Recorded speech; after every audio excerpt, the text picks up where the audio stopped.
तो बेटा मेरी तरफ से सब बच्चों को प्यार भरा सलाम।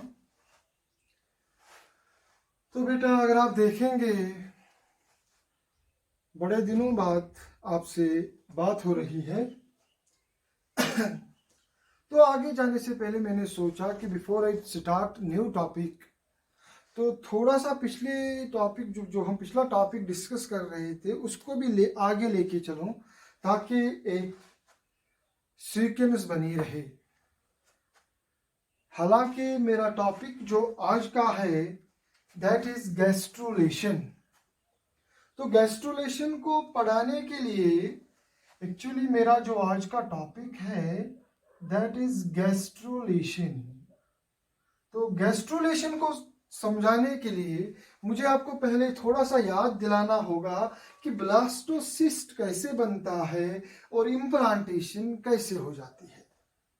तो जैसा बेटा हमने पोस्ट फर्टिलाइजेशन इवेंट्स पढ़े हैं, पहले हमने रिप्रोडक्टिव सिस्टम डिटेल में देखा, male reproductive system, female reproductive system की स्ट्रक्चर, उसके बाद हमने देखी गैमेटोजेनेसिस कैसे होती है, फर्टिलाइजेशन कैसे होती है, फर्टिलाइजेशन कौन कैसे बनता है, कॉर्टिकल रिएक्शन कैसे होती है, एम्फीमिक्सिस कैसे होती है, पॉले क्या कहते हैं इसको, पॉलीसुपरमी क्या होती है, कैसे प्रिवेंशन होता है उसका।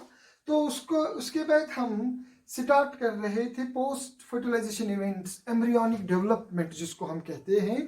तो वहां पर हमने पहले क्लीवेज देखा।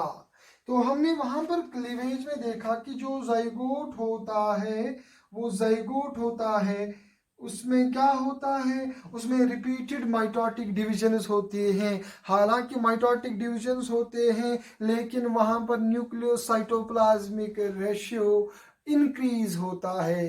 तो आपको पता है, मैंने आपको समझाया है कि क्लीवेज में क्या क्या इवेंट्स होते हैं। फिर क्लीवेज में ये जो जाइगोट होता है it gives rise to a number of daughter cells during cleavage, जिनको हम ब्लास्टोमियर्स कहते हैं। फिर वो ब्लास्टोमियर्स जो होते हैं पहले 2 बनती हैं, फिर 4 बनती हैं, फिर 8 बनती हैं, फिर 16 बनती हैं। तो एक टाइम आता है जब एक छोटा सा ग्रुप ऑफ सेल्स का पैदा होता है जिसको बेटा हम मरूला कहते हैं। आपको याद होगा क्लीवेज में हमने देखा पहला क्लीवेज डिवीजन हॉलोब्लास्टिक होता है, अनइक्वल होता है, फिर मेरिडोनियल होता है, फिर इक्वेशनल होता है डिपेंडिंग अपॉन द एक्सिस। आप उसको ध्यान में रखिए और आगे जाते हैं। क्लीवेज के बाद हमने देखा कि मरूला स्टेज आता है। जब मरूला स्टेज बनता है तो उसमें जनरली 16 सेल्स होते हैं, 16 ब्लास्टोमियर्स होते हैं। और ये मरूला स्टेज आपको कहाँ पर मिलता है? ये मरूला स्टेज बनता है फैलोपियन ट्यूब में ही, क्योंकि हमने देखा है फैलोपियन ट्यूब में ही फर्टिलाइजेशन होती है। तो जो ये मरूला स्टेज होता है, इस मरूला के अराउंड एक हार्ड लेयर जो होती है एग की, जिसको हम बोलते हैं जोना पिलोसीडा। आपको थोड़ा याद आया होगा। तो जूना पिलोसीडा जो होती है ये एक हार्ड कवरिंग होती है जो एग के अराउंड होती है। फर्टिलाइजेशन के बाद जब फर्टिलाइजेशन में पहले इसमें होल्स बढ़ जाते हैं, फिर उसके बाद क्या होती है आपको याद होगा कॉर्टिकल रिएक्शन हो जाती है। फिर से जूना पिलुसिडा जो होती है इसकी रिपेयरमेंट हो जाती है, हार्ड लेयर होती है, ग्लाइकोप्रोटीन्स की बनी होती है, इस पर रिसेप्टर्स होते हैं। आपको याद होगा ZP1 ZP2 याद है। तो आप देखिए जब मरूला स्टेज भी बनता है उस वक्त भी जूना पिलुसिडा होती है। फिर यही मरूला जब फर्टिलाइजेशन का जनरली 5th डे होता है, फर्टिलाइजेशन जो होती है प्रेगनेंसी को 5 दिन हुए हुए होते हैं। तो प्रेगनेंसी जब हो जाती है, एम्फीमिक्सिस जब हो जाती है, या मैं कहूँगा फर्टिलाइजेशन के 5 दिन के बाद ये मरूला यूटेरस की कैविटी में जाता है जिसको बेटा हम बोलते हैं यूटेराइन कैविटी। आपको पता होगा यूटेराइन कैविटी में बहुत ज़्यादा फ्लूइड होता है। ये फ्लूइड प्रोड्यूस होता है under the influence of the progesterone. हम इस फ्लूइड को बोलते हैं बेटा यूटेराइन मिल्क। आपको याद है दिस यूटेराइन मिल्क जो है it is rich in fats and it is rich in glycogen, a carbohydrate. आपको पता है जब मरूला जाएगा फिफ्थ डे को कहां पर जाएगा? ये जाएगा यूटेराइन कैविटी में। यूटेराइन कैविटी में ये फ्लोट करेगा, 2 दिन तक ये फ्लोट करेगा। लेकिन उन 2 दिनों के अंदर क्या होगा? उन 2 दिनों के अंदर ये मरूला जो है ये डेवलप होने लगेगा। अब इस मरूला में क्या होगा? ये तो एक प्रो एम्ब्रियो है। अब ये मोरूला जो है ये क्या करेगा? जब ये मोरूला डेवलप हो जाएगा, after 9 months a fetus will be delivered. ये मोरूला जो है, once it goes into the uterine cavity on the 5th day, what happens? These cells which are called blastomeres, हम इन सेल्स को बेटा बोलते हैं blastomeres, which are formed as a result of cleavage.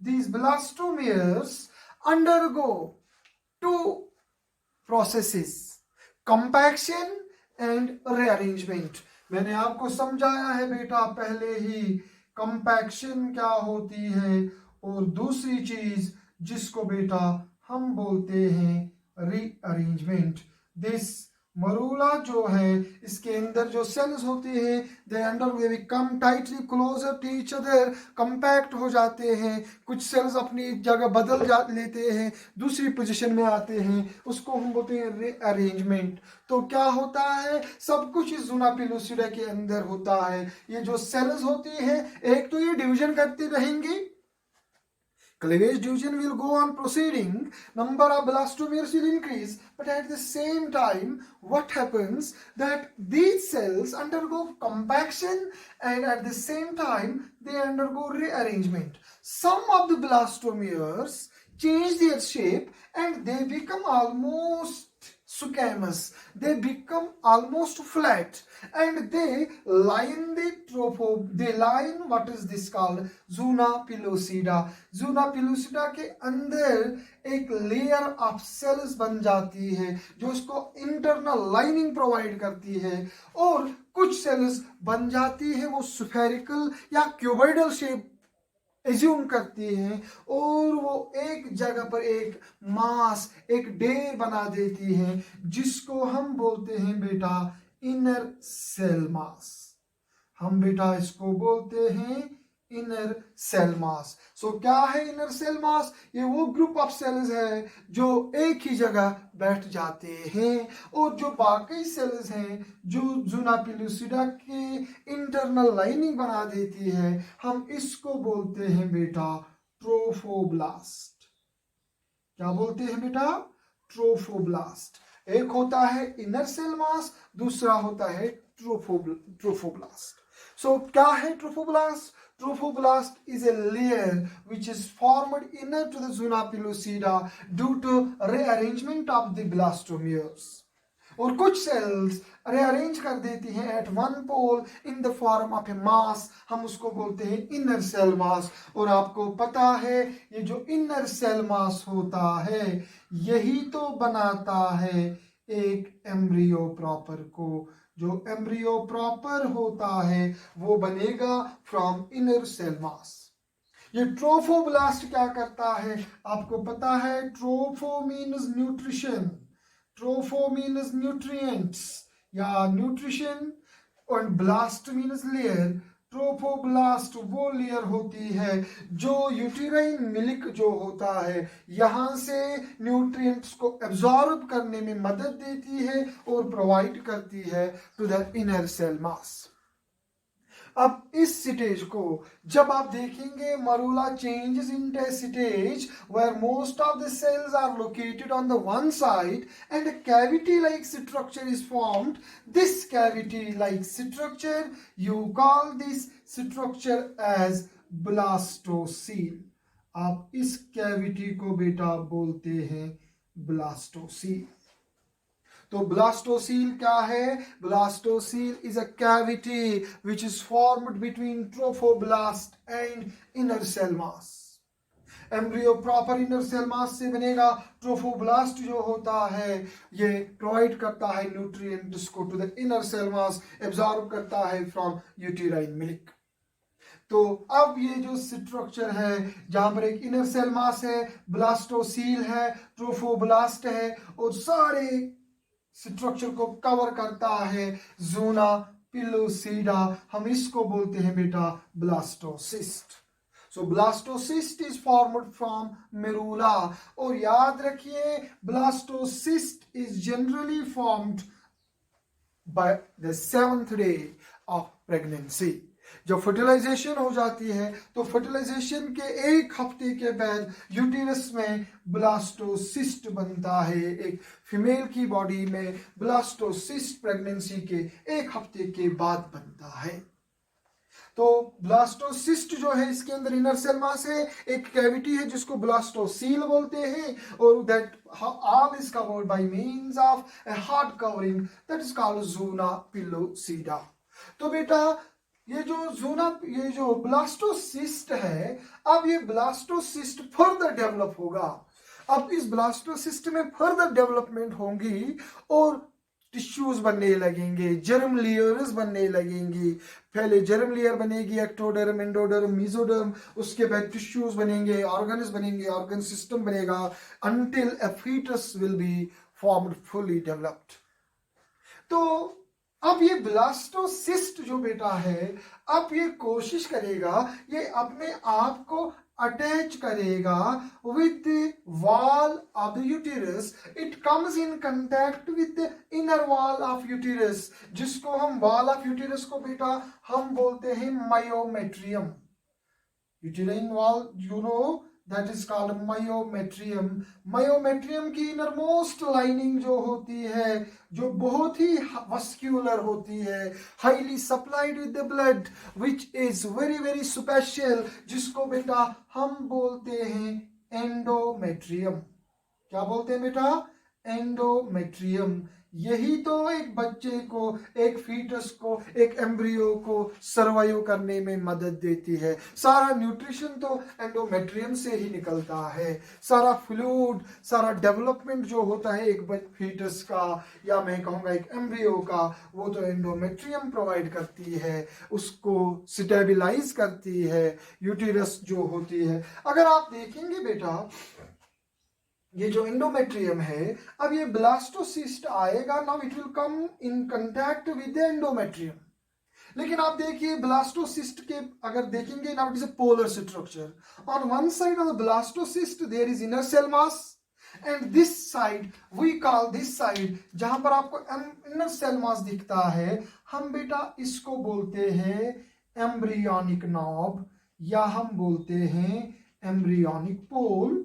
और जो दूसरा साइड है जहां ब्लास्टोसील है, इस साइड को हम बोलते हैं एब एम्ब्रियोनिक नॉब या एब embryonic pole.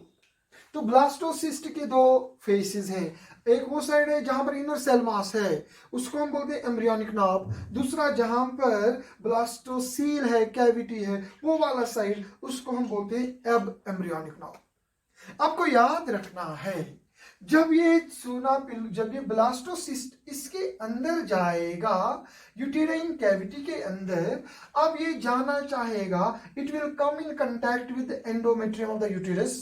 It has to come in contact either at the body part of the uterus. Uterus का आपको पता है बहुत सारे पार्ट्स हैं, फंडस होता है, सर्विकस होता है, ये बॉडी होती है। तो generally this blastocyst has to get attached in the body part or in the fundus। अगर कभी ये जो ब्लास्टोसिस्ट यूटेरस के लोअर पार्ट सर्विक्स में अटैच हो जाता है या फैलोपियन ट्यूब में अटैच होता है, तो दैट कैन बी प्रॉब्लमेटिक। जैसे मैंने आपको बताया है एक्टोपिक प्रेगनेंसी, कभी ब्लास्टोसिस्ट यहीं पर बनता है, डेवलपमेंट यहीं पर होता है फैलोपियन ट्यूब में, जिसको आप एक्टोपिक प्रेगनेंसी कहते हैं। लेकिन ब्लास्टोसिस्ट को अपने आप को जोड़ना है, अटैच करना है, जिसको हम बोलते हैं implantation with the endometrium, particularly in the body part or in the fundic part, so that pregnancy may become successful। तो जब ये ब्लास्टोसिस्ट यहां आएगा यूटेराइन वॉल में, अब ये एब्जॉर्ब करता रहेगा nutrients from the uterine milk, और ये जो सेल्स हैं इनका नंबर बढ़ता जाएगा, इनका नंबर बढ़ता जाएगा। तो जब इन सेल्स का नंबर बढ़ता जाएगा, their number will increase because now they are getting in nutrition directly from the uterine milk. At the same time what happens, ये जो क्या है, ये जो जूना पिलोसीडा है, जूना पिलोसीडा के अंदर जो ये ट्रोफोब्लास्ट है, ट्रोफोब्लास्ट आल्सो बिकम्स मल्टीलेयर्ड. तो याद रखिए, जब ब्लास्टोसिस्ट डेवलप होने लगता है, जूं डेवलपमेंट होता है ब्लास्टोसिस्ट का, उतना उतना ग्रेजुअली इनर सेल मास की सेल्स का नंबर बढ़ जाता है. और ये जो ट्रोफोब्लास्ट है, ट्रोफोब्लास्ट की सेल्स जो है they also increase in number. And trophoblast अभी तक सिंगल लेयर थी ब्लास्टोसिस्ट में, now the trophoblast become multi layered.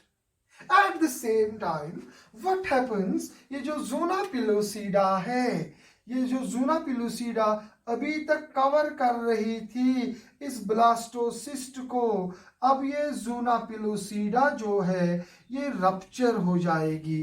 अब ये ज़ोना पिलोसीडा नहीं रहेगी. क्यों नहीं रहेगी? क्योंकि trophoblast will produce enzymes. Particularly एक एंजाइम है बेटा, एक एंजाइम है, दैट एंजाइम इज कॉल्ड हाइयालुरोनिडेज. एक एंजाइम है जो गोल्जी बॉडी में भी होता है, एक्रोसोम में होता है, इन द स्पर्म. वही एंजाइम जिसको हम बोलते हैं हाइयालुरोनिडेज. ये प्रोड्यूस कौन करेगा? ये प्रोड्यूस करेगी ट्रोफोब्लास्ट. तो जब ट्रोफोब्लास्ट प्रोड्यूस करेगी हाइयालुरोनिडेज, तो वो हाइयालुरोनिडेज इस ज़ूना पिलोसीडा को ब्रेक करेगी. जब ज़ूना पिलोसीडा ब्रेक हो जाएगी तो हम कह सकते हैं अब ज़ूना पिलोसीडा नहीं रही है. अब ब्लास्टोसिस्ट जो है ये पूरी तरह से एक्सपोज हो गया. अब यूटेराइन मिल्क और ब्लास्टोसिस्ट के दरमियान कोई, यूटेराइन मिल्क और ट्रोफोब्लास्ट के दरमियान कोई बाउंड्री नहीं रही, कोई बैरियर नहीं रहा. Now the trophoblast sales eventually they become multi-layered. This process, this is a very important thing, क्योंकि जब तक ज़ूना पिलोसीडा होगी तब तक इम्प्लांटेशन नहीं होगी. ज़ूना पिलोसीडा इज अ हार्ड लेयर. तब तक जब तक ज़ूना पिलोसीडा होगी तब तक ब्लास्टोसिस्ट इसके अंदर इम्प्लांट नहीं हो सकता. तो ज़ूना पिलोसीडा को ब्रेक किया जाता है. कौन करता है ब्रेक? ट्रोफोब्लास्ट. ट्रोफोब्लास्ट क्या करता है? It produces hyaluronidase. और वो ट्रोफोब्लास्ट जो है हाइयालुरोनिडेज प्रोड्यूस करके इस ज़ूना पिलोसीडा का ब्रेक डाउन करती है. और हम कहते हैं this process is called hatching. इसको क्या बोलते हैं बेटा? This process is called hatching. तो याद रखिए, इम्प्लांटेशन से पहले होनी चाहिए हैचिंग. जब तक हैचिंग नहीं होगी तब तक इम्प्लांटेशन नहीं होगी. तो हैचिंग होने के बाद क्या होगा? Now this blastocyst will come closer to the endometrium but facing the embryonic knob. ये जो एम्ब्रियोनिक नॉब है इसका, वो एम्ब्रियोनिक नॉब रहेगा towards endometrium. Suppose now if I say this is blastocyst, ये है बेटा ब्लास्टोसिस्ट. अब ये ब्लास्टोसिस्ट क्या करेगा? ये है इसका एम्ब्रियोनिक नॉब. यहां पर ये कैविटी है, एम्ब्रियोनिक नॉब आएगा टुवर्ड्स एंडोमेट्रियम. तो एम्ब्रियोनिक नॉब जब एंडोमेट्रियम की तरफ आएगा, ये ट्रोफोब्लास्ट जो है, this trophoblast will produce proteolytic enzymes. The trophoblast will produce some proteolytic enzymes. जब ट्रोफोब्लास्ट प्रोटियोलिटिक एंजाइम्स प्रोड्यूस करेगी तो उसकी मदद से एंडोमेट्रियम में, यूटेरस की वॉल में एक होल प्रोड्यूस होगा. जो ये होल बड़ा होता जाएगा तो इतना अकॉर्डिंगली ये जो ब्लास्टोसिस्ट है ये अपने आप को इस एंडोमेट्रियम में लॉज कर देगा. ये एंडोमेट्रियम में अपने आप को लॉज कर देगा. Now this blastocyst will implant itself into the depression. मैं कह सकता हूं कि ये जो ज़ूना पिलोसीडा है ये जो क्या कहते हैं ट्रोफोब्लास्ट है, ये प्रोटियोलिटिक एंजाइम्स प्रोड्यूस करेगी। उन एंजाइम्स से इस एंडोमेट्रियम की वॉल, इस यूटेरस के मायोमेट्रियम जो है वो इरोड हो जाएगी, वहां पर एक होल जैसा बनेगा, एक डिप्रेशन बनेगा। उस डिप्रेशन में ये ब्लास्टोसिस्ट बैठेगा, अपने आप को सॉकेट कर देगा उधर ही, और उस प्रोसेस को हम बोलते हैं बेटा इम्प्लांटेशन। याद रखिए, implantation generally starts in the 7th day after fertilization or it gets completed by the 10th day of pregnancy. Pregnancy के जो 10 दिन हुए होंगे तब तक 7 दिन से हम कह सकते हैं 3 से 4 दिन लगते हैं इम्प्लांटेशन में। तो प्रेगनेंसी के पहले हफ्ते के एंड में up to 10th day of pregnancy तब तक हो जाती है implantation. I repeat, implantation begins on 7th day of pregnancy and is completed by the 10th day of pregnancy. तो अब implantation जो होगी आपको याद रखना है, as long as implantation takes place at the same time, क्या होता है, ये जो ट्रोफोब्लास्ट है या जिसको आप प्रोफेक्टोडर्म भी कहते हैं, हम इस ट्रोफोब्लास्ट का दूसरा नाम जिसको बेटा हम बोलते हैं प्रोफेक्टोडर्म, दिस ट्रोफोब्लास्ट बिकम मल्टीलेयर्ड। अब क्या होगा, जो आउटर लेयर्स होंगे ट्रोफोब्लास्ट के, वहां पर इंडिविजुअल सेल्स के दरमियान जो कॉमन बॉर्डर्स होंगे वो कॉमन बॉर्डर्स डिसॉल्व हो जाएंगे। याद रखिए, आउटर वॉल्स, आउटर लेयर जो किसकी होगी, ट्रोफोब्लास्ट की, वहां पर जो कॉमन वॉल्स होंगे between the cells, those common walls will dissolve. जब वो कॉमन वॉल्स डिसॉल्व होंगे तो हमें ऐसा लगेगा कि ये ऐसी लेयर है which is made up of cells, those cells are multinucleated.